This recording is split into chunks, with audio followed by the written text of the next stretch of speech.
I'm Beth Sewald, President and CEO of the Vegas Chamber, and we are so happy to be in our nation's capital, Washington, D.C., on the Vegas Chamber's largest fly-in ever in our history. We are here with Congresswoman Dina Titus. Thanks so much for being with us. Well, thank you for having me. That's great. 240 Nevadans influencing the Hill. That's right. We're very happy to be with you today as well. You've been such a staunch advocate for Nevada in general, and especially the business community and employers as well. So we want to thank you for being such a great partner to the Chamber. Well, thank you. I think we do work well together, and we wouldn't have this recovery if it weren't for all that small businesses are doing to keep their personnel on, reinvest in the state. And, you know, small businesses are the key to economic diversification, recovery, you name it. They really are. That is so true. Talk to us first. Let's start with some of your priorities and what you're working on right now.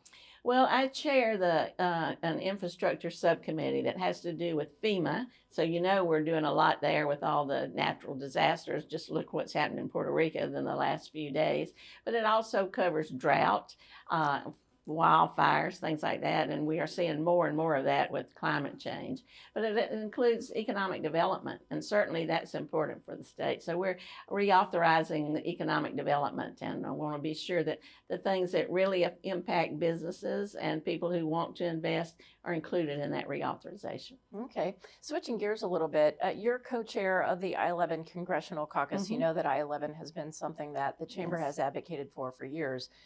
Where are we with that, and what can we do to move that forward? Because as we know, Las Vegas and Phoenix are the only two major metropolitan cities that are not connected by an interstate.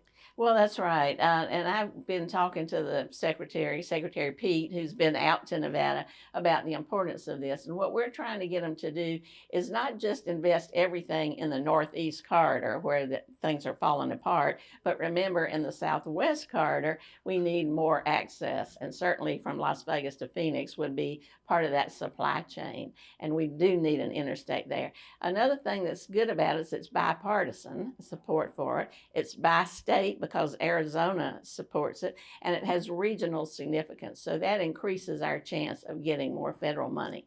In Nevada, we've pretty much determined the route, done a lot of the environmental impact studies, and are kind of moving towards the border. So now we just got to get Arizona kind of pumped up. That's right. What other priorities do you have that our members need to know about? Well, we're still working on the speed train. I think there's a chance that Brightline will get some funding, and that will help with transportation between Southern California and Nevada. And of course, water is always a serious issue. We're in the middle of the end of a 1,200-year drought.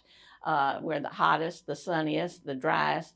So anything we can do to think outside the box to get more water will be a good thing. I know DRI is working on cloud seeding, working on drip irrigation. There's money in the infrastructure bill to improve projects along the Colorado River so there's more efficiency of delivering water.